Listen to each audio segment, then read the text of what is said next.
Yo, we're on a turnaround podcast. So what it is, y'all, everybody that follow the turnaround podcast, got another special guest stop by to bless us with his presence and with his grace. And like I always say, all our guests are special. All our guests are special. I want to take a second real quick just to thank everybody for the views, the likes, the shares, subscriptions, and the follows for those who's checking out the Turnaround Podcast. So we appreciate that over there. And to our guests, we appreciate our guests.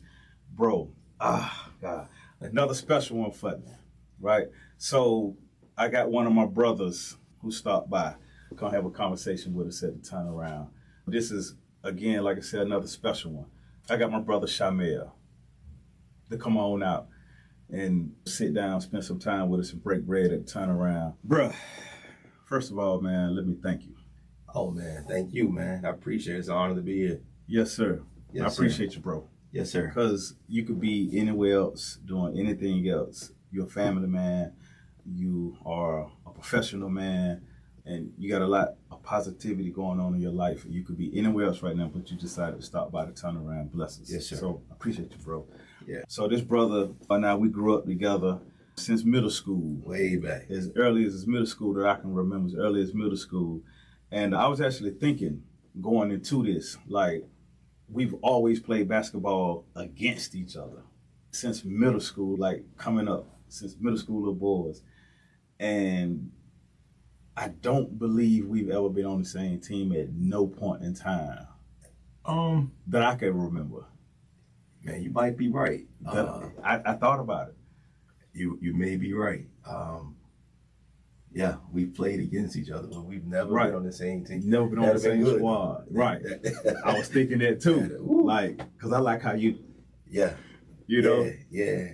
You know what I mean? Yeah. So, but yeah, to those who don't know, like I said, I got my brother Sha-Mel stop by. And this brother is active in the community. He head coaches varsity boys and girls basketball in middle school also. And I'm going to let Sha-Mel get into that. And a researcher, a health researcher. Yeah. That's huge. And you got nonprofits going, Hey Tyree Born. So it's gonna be good to learn about that. Oh yeah, for sure. So for those who don't know who you are, bro, just tell us about yourself, bro. Man, I really try to keep it simple, man. Just a young brother from Durham. That's right. Grew up in Cornwallis community, man. We were street rat, for those who know, and just made my way just following the right people. Seen a lot of things I could do that were the wrong way and just chose to take the other route. That's right. And in doing that, I was exposed to a lot of good things, a lot of good people, meeting yourself, other peers. Well, it starts there first, meeting peers who influence you to do the right thing. You got those who influence you to do the wrong thing, but that becomes your decision. And man, I just got so entrenched with playing basketball. And I'll say that was my first thing. I was a very good student, honor student for the most part. Okay. But just had a love for basketball. Right. And I just used that as a vehicle to propel me to different directions and up out of my situation. Not saying the situation was bad, because I honor my mother who did the best she could. And we sometimes, as young people, don't understand that plight of the adult. You sit there like, why are we in this situation or whatever? Yeah. I was like that. But then I also took the bull by the horn, so to say, and just, you know what, let me carve my own path. That's right. And I just wanted to always stay out of the way, make good grades, make right decisions. And man, I just started hooping so much and just became known for doing that. That's right. That's right. Yeah. What age did you pick up the ball? Man, I started, it's funny because I originally started playing football. Okay. Stocky kid, man. And just tough, call myself tough. But being out in Cornwallis and Weaver Street, man, it's a rec center. Right. So everybody's at the gym. You know what I mean? And I started probably around 8, 9. Okay. 3rd grade, 4th grade. Yeah. Watching some of my contemporaries, Mo Man, Mark Allen, these names that were in the community. That's what's Anthony up. Williamson, Red. Yeah. These guys. Yeah. And I just would sit there and just watch it. and started playing. One of my first youth coaches, Butch Dobson. Okay, I know Butch. Yeah, Butch. Yeah. Butch is wild. Yeah. Butch Good man, come, though. Yeah, good man. Like one of my mentors to this day. That's right. I met Butch when I was probably about 11, 12 years old. He was a student at Central. Okay, that's about right. And he was coming down and working with the youth in the community. And man, he just saw us playing. And Yeah. I just picked it up, went to Rogers Herd, man, played with Coach Al Eubanks. Okay. And it just took off from there. And I just always been one of the people, once I put my mind in something, That's right. pretty much became pretty good at it. And I just worked at it. And the funny thing about it is I would always just read about others. Read Street Smith magazines. I'm in Kroger's in the back reading about guys. And then hearing about guys across town. So I'm coming to different neighborhoods, you know what I mean? And who was some of those guys you was reading about back then? oh man. Your Rodney Rogers. Yeah, you would hear about it. So it started out in my community. So you had guys like Johnny Dempson, Junebug, they won the NCCU won the D2 national title in '89. Yeah. So I'm sitting there watching these guys. I'm watching, like on a national level, I'm watching people like Mark Macon. Yeah. Like I was real fascinated like with the Big East. I just like those. Right. Okay. The style with the guards. Big East. Yeah, style with the guards. And that's how I would just really be trying to handle the ball. Right. Handle. And man, I just took off from there and kind of became my identity a little bit. But I knew I was more than that. You know what I'm saying? And then it went from there to wanting to play at Hillside. Everybody grew up wanting to play at Hillside, particularly on my side of town. See, while you was at Rogers Herd, I was at Brogdon. Okay. So that's why I say even in middle school, we was always on different teams. Yeah. He was there with Kevin Dark and Maurice Johnson, them guys. Jarvis Thompson. Jarvis, man. So all us was there. Yeah. You know, played so much back then. Right. Football too. I wish I would have played football in high school, but I didn't even get in the game at Brogdon. I was a quarterback. I was like starting quarterback. And I tell you a crazy thing, man, Mo Man was like the guy in the neighborhood. I remember that name. Tony O'Gray, Mo Man, you know him. Yeah. And man, I was just like, yo, the big guys keep picking him up. Yeah. So I got to get picked up. And when I got to middle school, man, my coach just picked me out the lineup, starting guard, 7th grade. That's what's up. And it was funny, even with football, he just made me the quarterback. And man, I had never thrown a football like in a game or nothing like that. But he just told me, years later, I asked him about it, and he just told me about just having leadership qualities. And so you asked me who I was, man. I said all that to say was a lot of those things help create that leadership piece in me. And a lot of it has to do with being a good leader is being able to serve. You know what I mean? Exactly. And so I've always been in that position and just throughout life, man. And I really just attribute that to like how I grew up, where I grew up, and the things that I did and the people that kind of influenced that to push it on. Yeah, so just listening to you, and you said something that, you know, that resonated, and that's how we relate, right? We coming up, you were saying that you were surrounded by people who had positive momentum going, and that's what you wanted to be a part of. Right. My mindset was the total opposite of that. Right. You know what I'm saying? That early on in life as a middle schooler, you know what I'm saying? I was, at that time, even though basketball was a part of my life, I was so into O-Dog. Like, that was my mindset too. Right. That O-Dog mentality. You see what I'm saying? I think, man, the reason, cause it was there for me too, like just seeing it. But you chose. Yeah, and I chose it.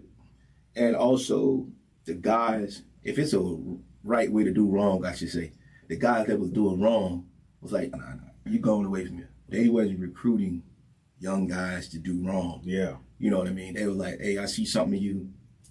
You go $40, move. Get on out of here. That's huge. And that really helped me because, like you, man, I'm no different than you. Like, it was attractive because they have much. So it's like, yo, let me try to, be part of this crowd, be this. Right. And they just wasn't having it. Yeah. Yeah, so for me, it was like the opposite a little bit. I had dudes turning me on to it, and I never shied away from it. Gotcha. You know what I mean? It was like, it was a rush and a high in a sense. You know what I mean? Like the adrenaline of it. You know what I mean? Like to actually plan and plot to go commit on robbery. Right. Home invasions as a teenager, a middle schooler. You see what I'm saying? Mindsets, you know what I mean? Totally. But fast forward today, and we here to talk about it, and we done lived it and seen it. Now here we are, two men, young men. You a father, a husband, and a grandfather too. Yes, you know sir. what I mean? We here now today, and it's in retrospect. Now we're working with at-risk youth. That's You correct. see what I'm saying? Because even though some of our experiences may be different, we still relate and have similar, you know what I mean, situations and definitely a connection since we met. So yeah. So the thing with me is I like to think about when I was in that position, who I would want it to come speak to me. What were some of the things I would want them to do? Right. Or what avenues would I want to provide for me? It's funny, I talked about Butch Dobson, and it was surreal for me to be able to introduce my son to him at that same age. Yeah. And just to be able to say, you know what I'm saying, I came from this and now I'm able to do this. So like now when I go back with the youth, so I along with two other my partners, man, we created the RDC Lakers basketball and mentorship program. Go into that. Yeah. Basically it's a program, man, where we use basketball as a magnet to draw the young people in, and we play, but we also bring them under the shelter of understanding who they are as young people, particularly young Black people. I love it. And just getting to know them, teaching them the ins and outs, and really, honestly, man, just having genuine conversations with them, being able to relate. Exactly. And let them know the things that they're going through aren't new.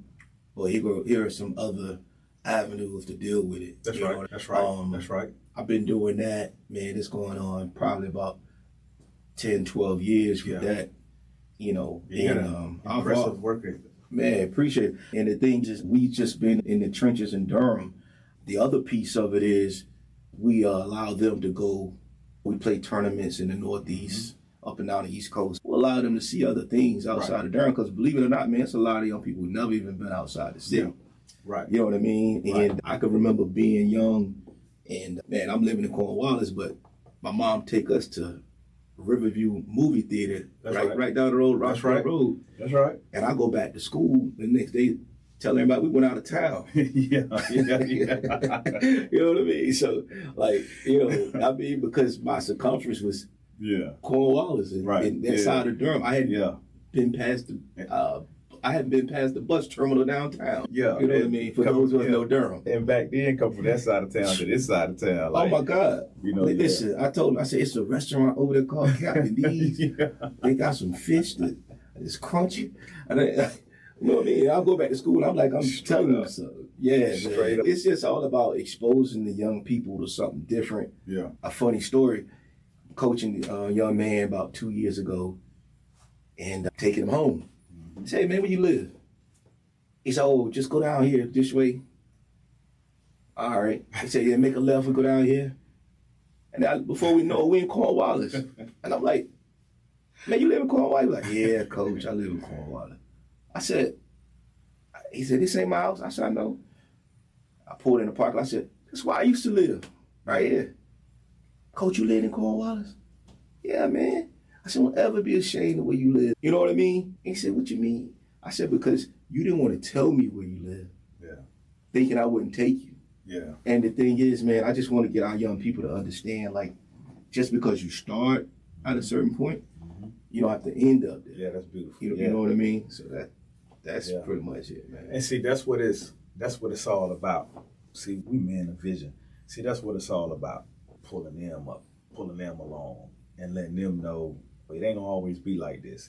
So that's what the turnaround is about. You see what I'm saying? That's what the turnaround is about. Yeah. I say this, the turnaround is many things. It's a gift to the community and society. You know what I mean? We Durham based, and we got some Edenton seasoning. So that's just what it is. Yeah, brother, your story is good. Though. I always tell you that every time I see you, because people don't know, you're one of the few to actually, from A to Z. And what I mean by that is say I want to play, go collegiate and play, go professional and play. And a lot of times we try to top professional, did he go to the NBA? If you're a true ball player, you understand professional is professional. If somebody paid me to put this ball in a hole, I play professional. Yeah. You know what I mean? And contractual. Yeah. Contractual. There you go. And the thing is, you're in that list of those from this area that have done that. And what makes it unique is if I read your bio, we never would have thought it would have ended up being that way, man. It went the way it was supposed to go, though. Yeah, I appreciate that, bro. Yeah, man. And I know your name don't get listed with a lot of names a lot of times. And I'm cool with that. I know you are. I know you are because those who know. You know what I mean? Yeah, I'm cool with that. They don't mention my name a lot of times, but folks know that work. You know what I mean? Yeah. It ain't no book. Love and respect. But nah, man, when you did this thing talking about the turnaround, man, it's what young people have to see. Because, like you said, your first offense, how old were you? Early teenage. I got my first felony probably 14, 15. So what I'm saying is, you able to turn that around. And because you gotta think about, as a young person, man, we make dumb decisions. I think about stuff where I done broke windows in abandoned houses. Took stuff from the store you don't think of it as stealing. You just whatever. But what I'm saying is these are mistakes that happen as a young person. Now I'm a 40-something-year-old adult. You're like, it was just being a young person. Yeah. And I truly believe we go through a lot of those things so we're able to be in a better understanding of those when we encounter them. It's said that God chastises those that he loves. And I had to sit back and let the mind digest that information. Once I read that information, God chastises those that he loves. So I was like, okay. It's been a roller coaster, bro. It's been a roller coaster. I'll be 48 in 2 weeks. Yeah. So it's been a roller coaster these 47 years. But I'm so thankful for it. Thankful for it all because we live in life and we live in life on life terms. See what I'm saying? I'm happy. Gotcha. And things they're gonna continue to get better. You know what I mean? Because it's like what you said earlier. You gotta surround yourself with the positive energy. You see what I'm saying? But I do got a few questions. Sure. And I like some of these questions. It's gonna be good to get your response and you get off into your mindset. So like our childhood and growing up in Durham, looking back on it, did you know much about the troubles that I was going through back then? And if you did know, what was your intake on that? About the trouble you were going through? Yeah. Man, I think I knew something was odd when I knew you were a ball player, but you weren't on the court, you were in the stands. And I think I was playing for Hillside, we came to Riverside. And I remember you talking like, hey, he cold, y'all just don't know. And all I could think about being on the floor was, why he ain't playing? And I heard little things about stuff that you got into or things like that. And then I remember you been gone. Yeah. And I was like, I didn't know where you went. Because you got to understand, man, Durham is small, but at the same time, if you live on this side of town, you really don't know what's happening on that side of town. Because word didn't travel as fast. Exactly. And you had some associates that I knew that came on that side of town, teammates, and people I knew, I grew up with. But at the same time, I never really knew where you went until like we got older. Squirt, things happen, whatever. But I never really knew in detail, man, to be honest with you. You've always, and even with those things that have happened, meeting you and knowing you, I wouldn't have never known. So somebody told me those things happened, they would have to have told me that. I wouldn't have just put it together that you did those things. But it's all good. Yeah, And sometimes good people do bad things, you know what I mean? Exactly. Exactly. I didn't get to play varsity at Riverside because the head coach, Larry Parrish, told me after showing me crime log with my face. Okay. And he was like, I couldn't represent the school in the program doing stuff like that. And I was like, oh, okay. So that's why you see me sitting in them stands. Okay. So my punishment basically was like. But you still came and supported. That was crazy. Yeah. You still came and supported. Yeah. Because you were there. Yeah. Love the game. Right. The game. And I could say basketball has definitely saved my life and changed my life. You know what I mean? Because that's why I say it was ever present. No matter what I was doing, what I was going through, like basketball was ever present. Like and it's been a gift. And we're gonna get into it in a minute about, because we both coaches. We both, both squirt. Varsity high school. We got varsity boys programs. That's right. You know what I'm saying? So we're gonna get into that in a second. Because we hoop over here. That's right. We hoop over here. So, and speaking of that, the role of basketball, it's been a huge part of both our lives. Mm-hmm. Basketball has been a huge part of our lives. Let's see. This is a good one right here. How do you think the landscape of youth sports has changed since we were young, especially kids growing up in Durham? How do you think that's changed since we were young?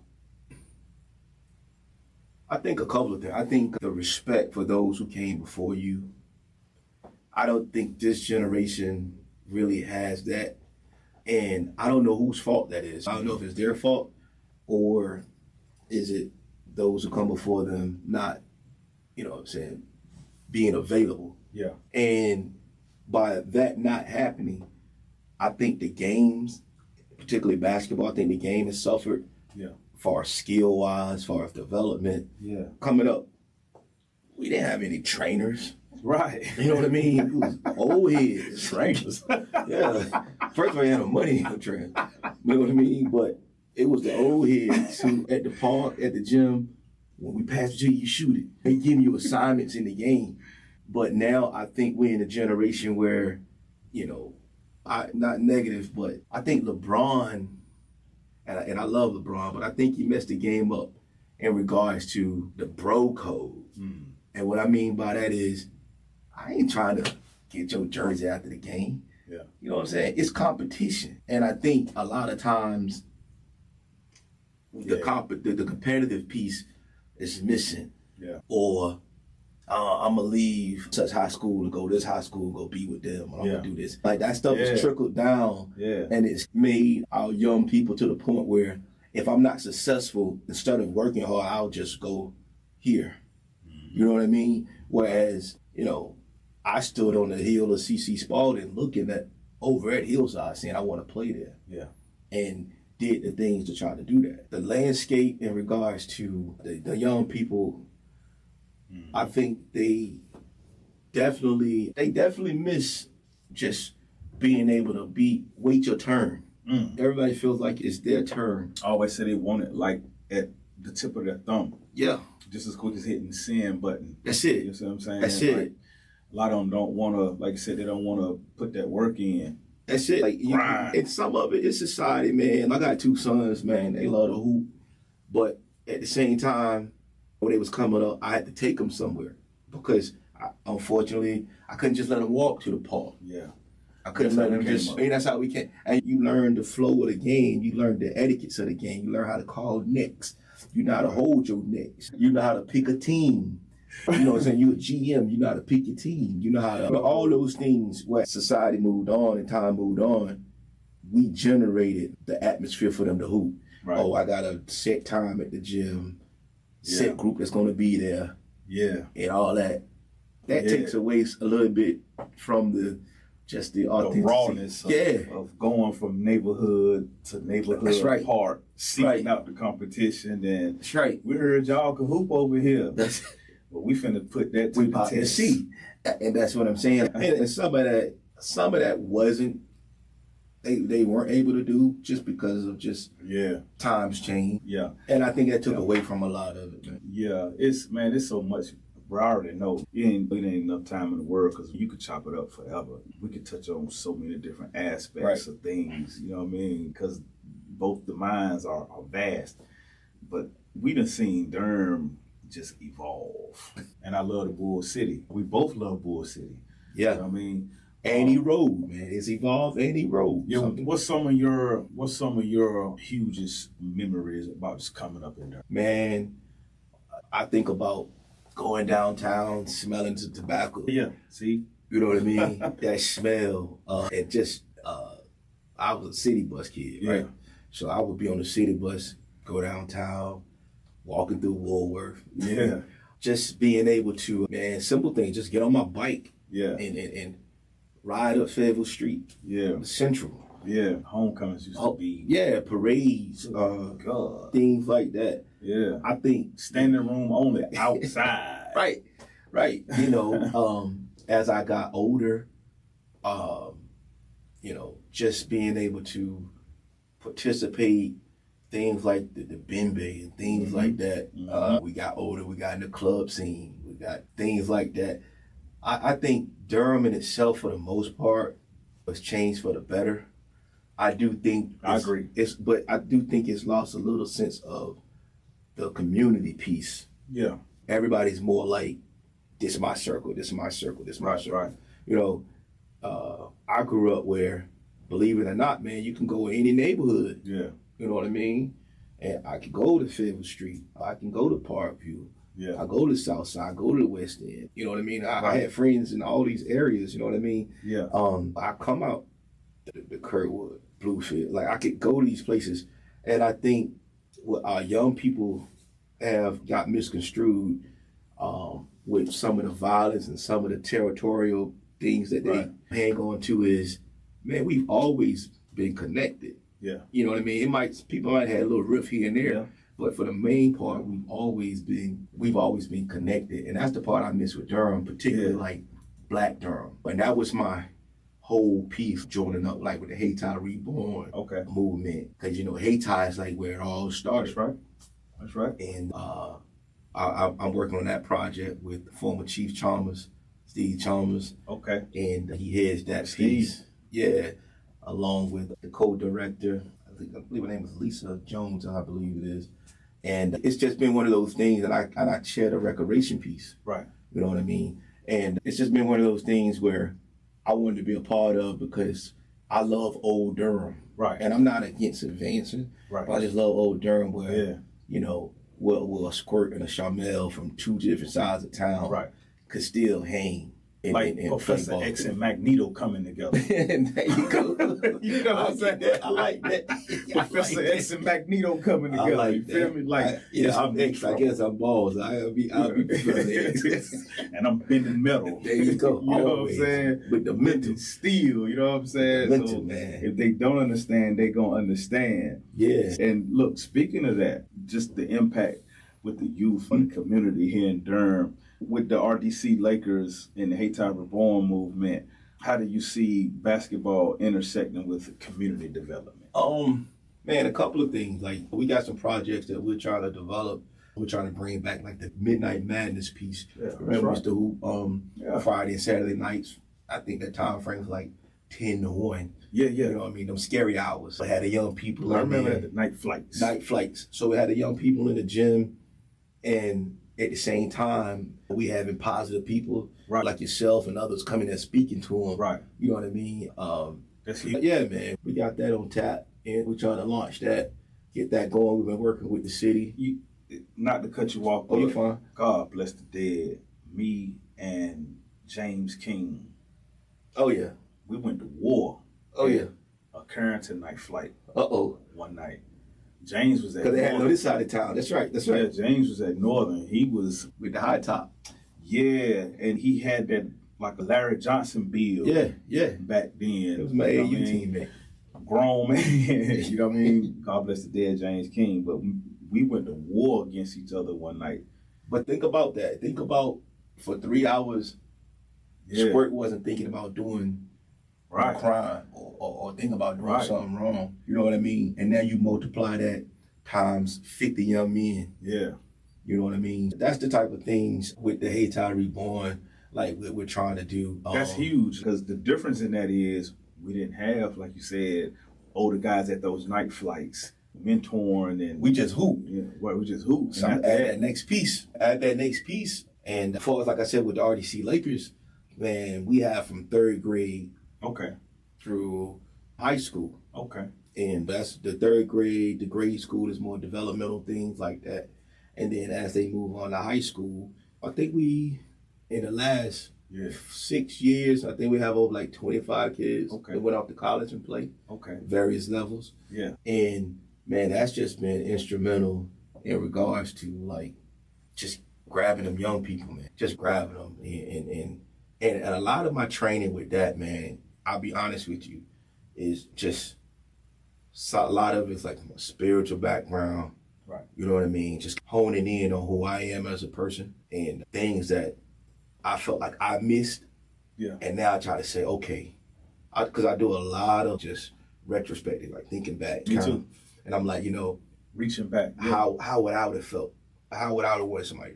So a lot of the programs and things I get involved with, I make sure it comes from that angle of that's what a 14-year-old Sha-Mel would have wanted. Yeah.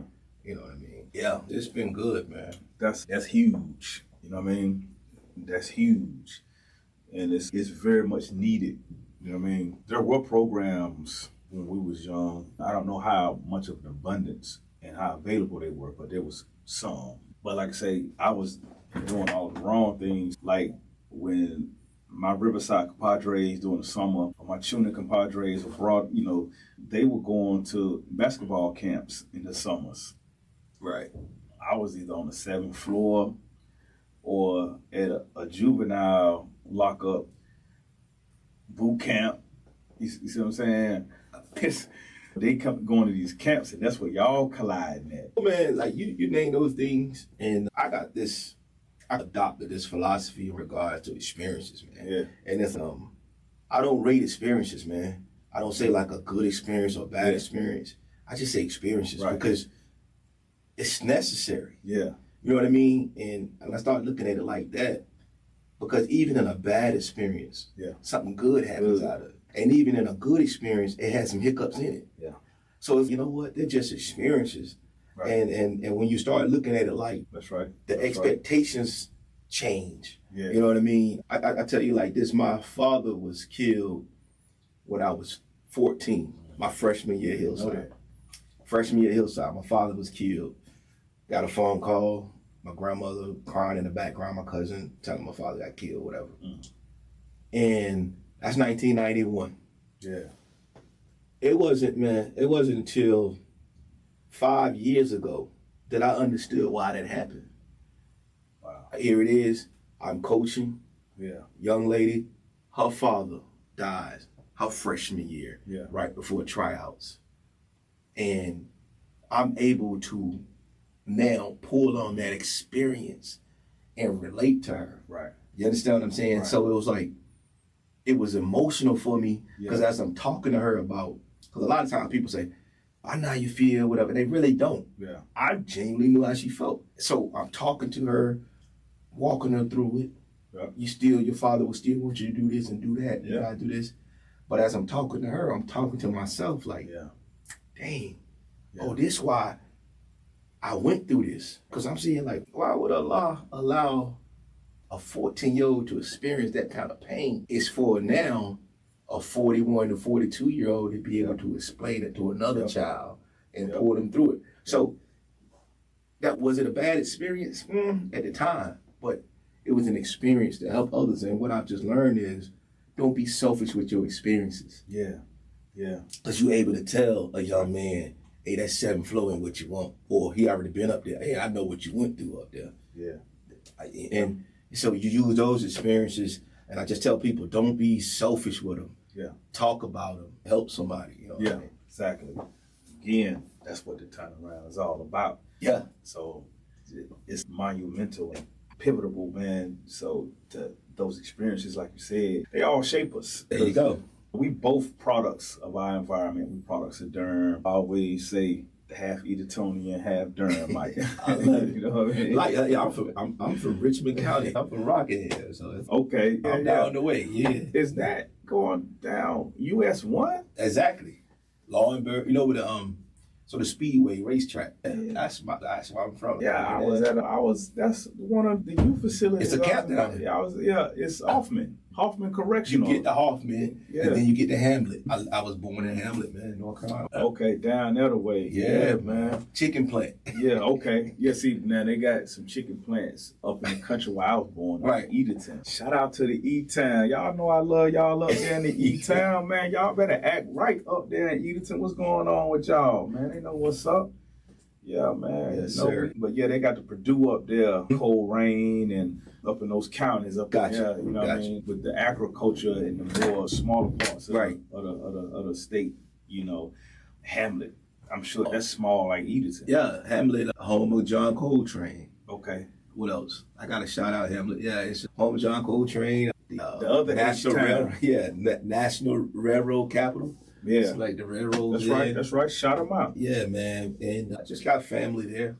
Richmond County, Senior High, all those folks there. And yeah, man, I like to make sure that I display that I'm a composite of all my roots, you know what I'm saying? And I recently, my grandfather recently passed, and I went down and connected with some family. And man, it's nothing like I said, my father passed at the age of 14. 91. And prior to that, you know, I'm born November 76. So he did a little stretch. I'm September. Yeah, he went in July 76. Ooh. Got out in 81.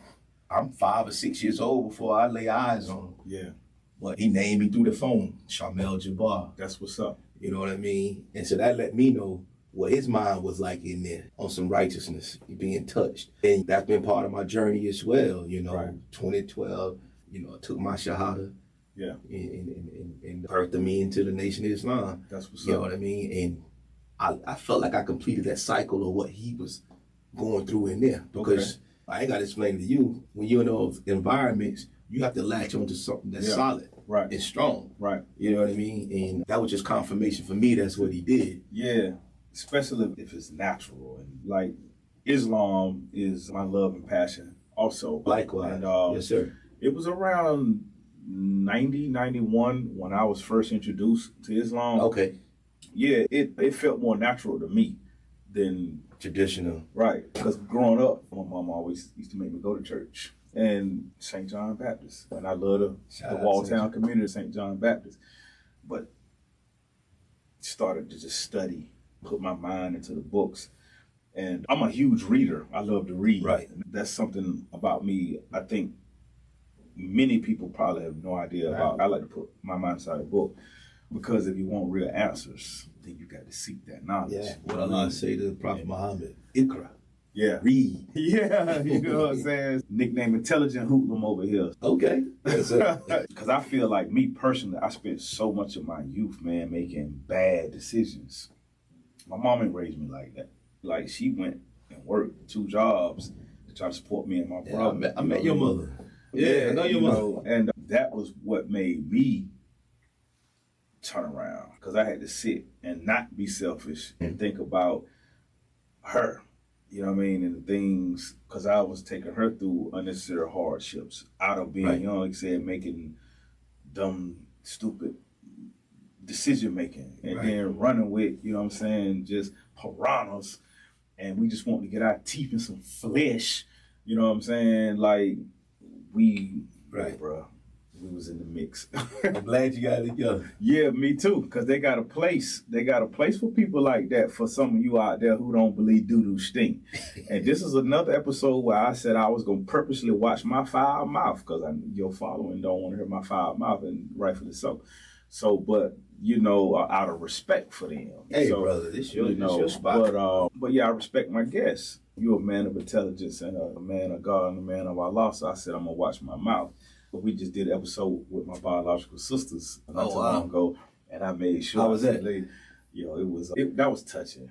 Gotcha. That was touching. And I actually wore my shades in that one. This is what my sisters don't know. I actually wore a pair of shades in that one because I'm an emotional dude. A lot of people don't know Got a little misty. Yeah, and when I had the shades on, nobody really could pick up on that. I got two younger biological sisters, so they have both of them. That was the first time that we ever been together like that. Oh, wow. Here. So, and they loved it.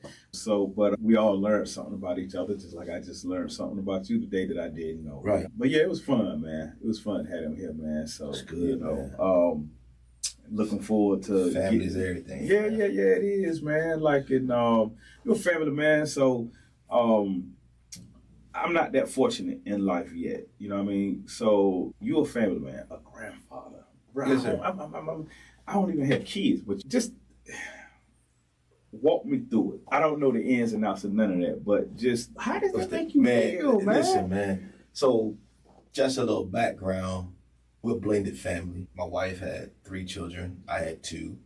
And we've been together since '06. That's what's up. And our sons, they were both 2 years old. And we had 2 daughters. They were 6. And then she had another daughter that was 11. Mm-hmm. And it wasn't always easy, man. Because the transition of being a father to 2 to now 5. And a lot of responsibility. And being a young man and taking that on, and you understand that you're not just dating this woman. Yeah. Now it's all of y'all in the mix. I respect it. Yeah. You know what I mean? Yeah. Like, I appreciate it. You said it, that our word responsibility. It's committing, and that's something that a part of us being athletes too. Right. You take on something that's bigger than yourself and Much embrace bigger. it. You see what I'm saying? The whole team aspect. You think about other people. Shit. Now, I think everybody's probably selfish in some ways. Have to be. Yeah. Because if you can't self-preserve, then first law of men, self-preservation. You see what I'm saying? But that's a blessing to me. You know what I'm saying? To be married, children. Bro, I had to grow into it though. To be honest with you, I had to grow into it because it was difficult at first because the mind is funny. You know? And the funny story, man, me and my current wife, we've been married twice. Okay. We got married. We got together in '06. Yeah. And I love telling the story because it's good. It's experience. Got married in '06, and like I said, we blend in the family. But in my mind, I'm feeling like I need to be more with my children. Yeah. They're young and things. And just as a man, I wasn't grasping the responsibility initially. You know what I mean? I had a difficult conversation and we talked, things like that. And we split up in '08, man. And split up in '08. So we was married for 2 years, split up in '08. Yeah. And brother, it was funny because in that time, I found myself spiritually. You know what I'm saying? I got myself together. Yeah. And I was blessed when I presented the situation back to her. She was like, yeah. And we've been striding ever since, man. And our family has just really flourished. You talk about being a granddad. I say, she called me Bean Bean. I call her Bean. She called me Bean.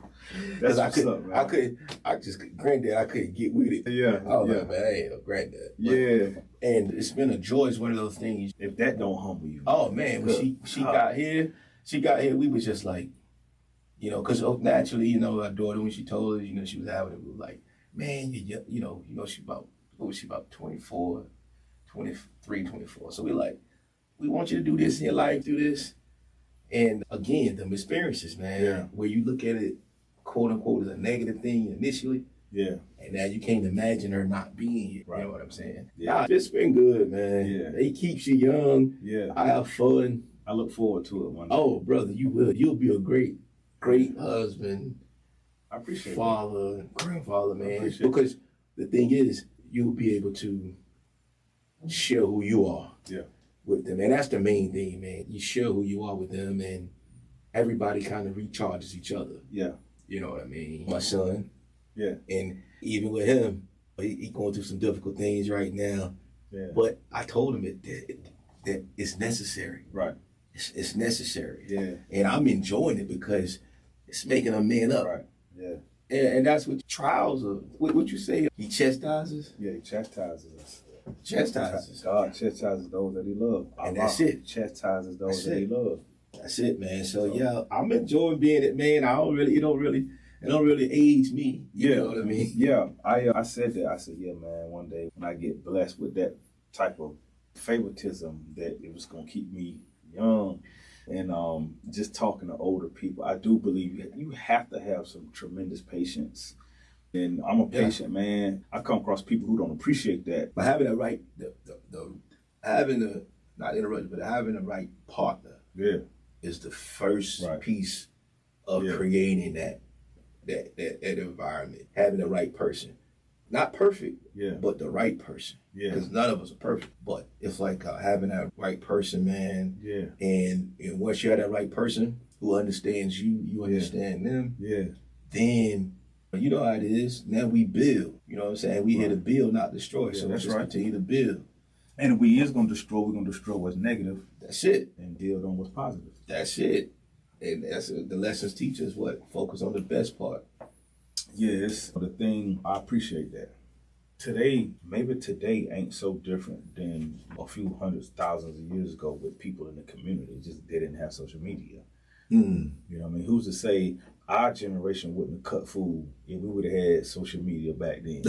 The stuff that we see now on social media, right? A lot of people don't know how to separate real world from fictitious through the social media. That's what I see.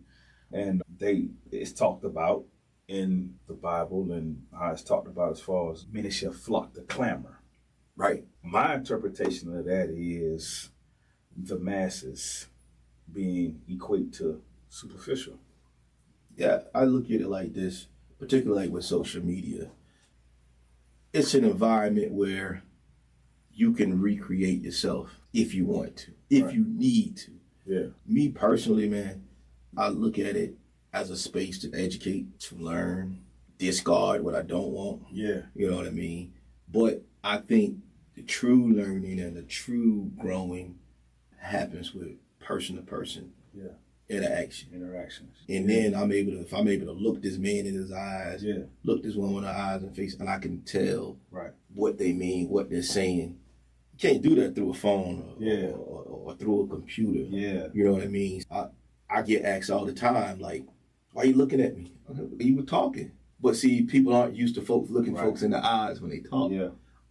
I make it a conscious effort. I see people, I done seen couples out, right? And whether they have a date or whatever they're doing, right? But they out. And instead of them, like you're saying, talking to each other, they both have on their phone.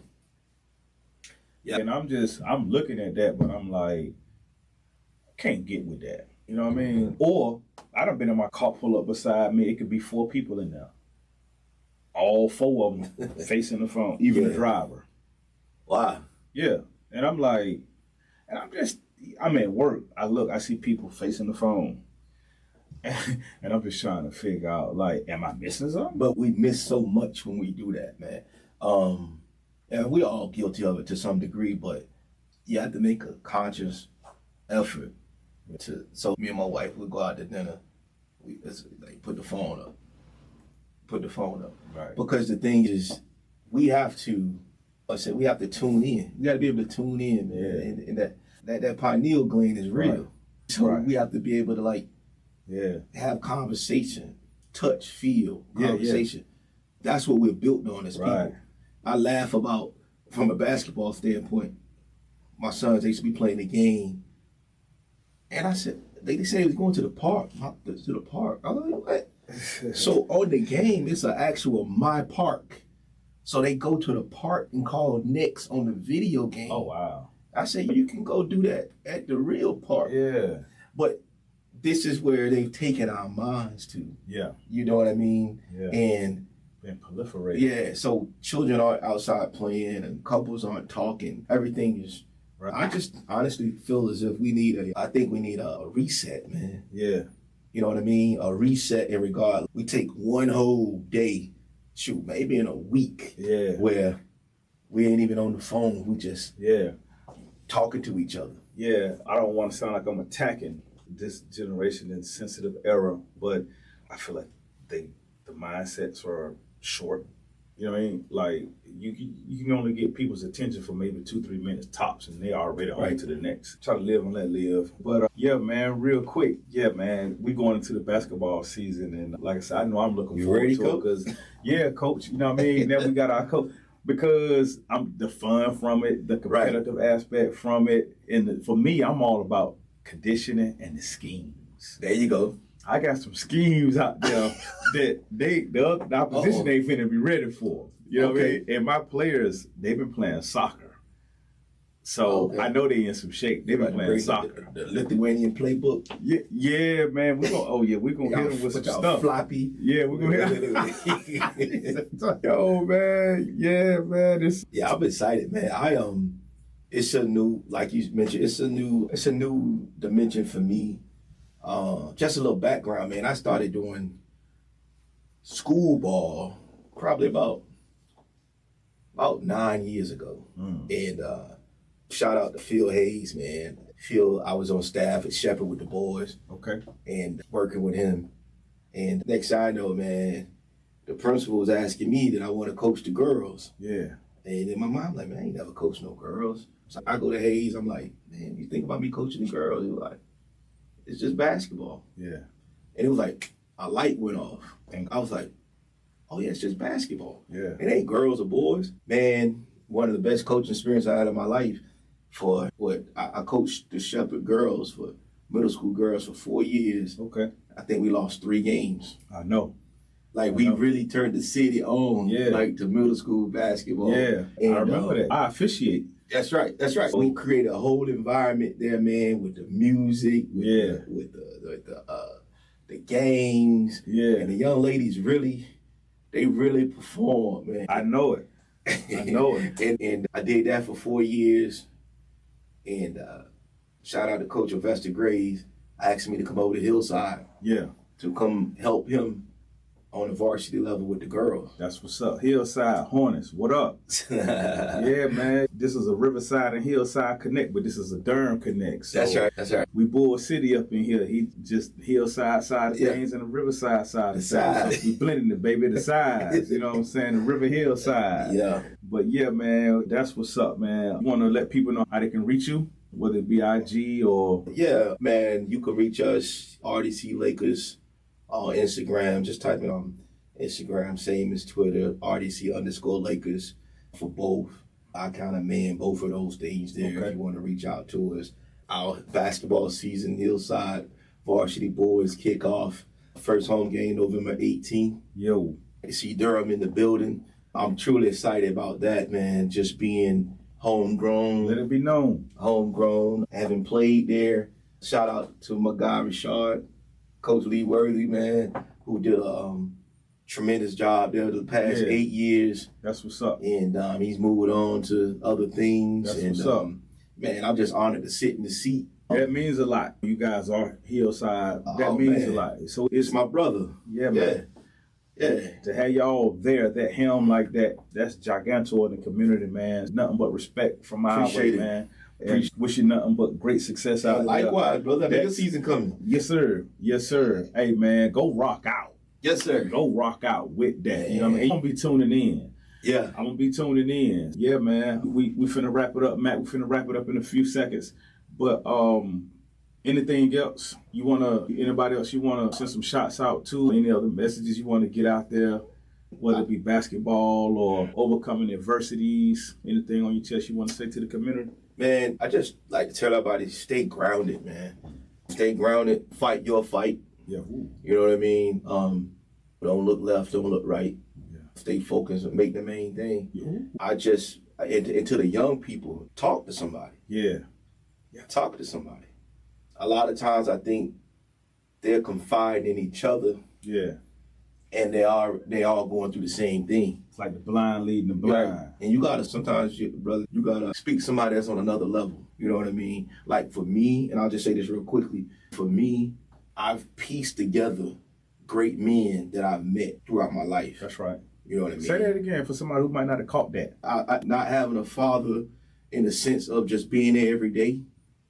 I pieced together great men. When I met the Butchers, I met the Chalmers, I met the Mr. Pete Hayes, I met the Wayne McKinnons, I met John Wadsworth. Right. I took something from each man and put it together. Yeah. You know what I mean? And that way I can reference something. Right. Everybody got to have something to reference. Right. Because if you don't have anything to reference, man, you just out here, flying loosely. Yeah. And find something to have faith in. Find something to have faith in and understand that you're here You have a purpose to be here. The Honorable Minister Louis Farrakhan says that you've already won the greatest battle in regards to being that vibrant sperm that made it to the egg. Wow. In that hostile environment. So you were the one that survived out of billions. You ain't never facing them odds ever again. Billions. You survived that. That's heavy. So now I can overcome anything. Because that was me. Yeah. That beat all that. So that's it, man. Just fight your fight. That's heavy, man. Keep moving. I love that. Yeah, it ain't mine. It's his. Hey, but you shared it. Yeah. And that was the whole the whole energy of this thing. Like, we need our guests on the turnaround to help us spread that message, man. And we need platforms like this, man. Yeah. Like I thank you, brother, for even thinking of me. I know it's been a minute you was calling, trying to get it set up. Like I said, no time frame. And we're gonna come back. Oh yeah. We're gonna get all our guests back. Anytime. You know what I'm saying? But we're gonna come back because we didn't get to touch on. It's a lot more we can touch on and elaborate on. But we're time sensitive for the day, and it's okay. Yeah. We don't want to give them everything all at one time. We don't want to give them everything all at one time anyway. You know what I mean? So we good, man. Yeah. You know, so man, thank you, brother. Hey man, I appreciate you. You know what I mean? And yo, Edenton, what up? Hamlet, what up? Durham, what up? Hillside, Southern, Jordan. What up, man? You know, we're Durham High, man. What's up, man? We here, man. Got shot your school out. Yeah, man. Riverside, man. We up in here, man. And I hope I ain't leaving nobody out. Man, with the Turnaround Podcast, man, we just want to say to everybody out there, we appreciate the brother stopping by. And like I said, we'll get back. We've had some special guests, man. We're going to continue to have some special guests. Again, we appreciate everybody for checking out the Turnaround Podcast. Like I said, the likes, the views, the shares, the follows, everything, the comments. We're going to keep socking y'all on y'all head, man, until y'all understand, man, we here. You know what I'm saying? We ain't finna let up. And from coach to coach. Yes, sir. From player to player, from brother to brother. Bro, I appreciate you, and I have no words to explain that. Appreciate you, man. This is going to be an epic episode.